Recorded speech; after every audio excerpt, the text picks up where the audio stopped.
Okay na yun? Okay.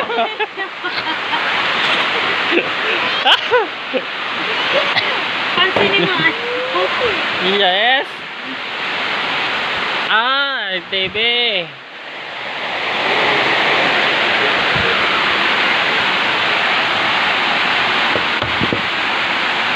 Anong ano niyan? Anong sahog?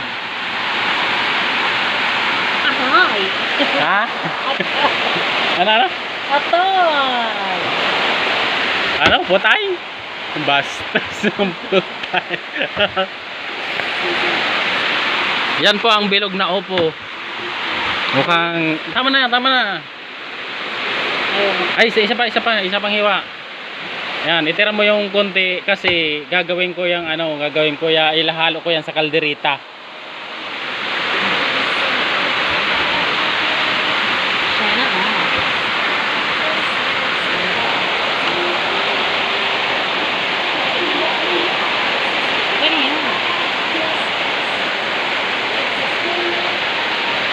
Wala pa yung earnings.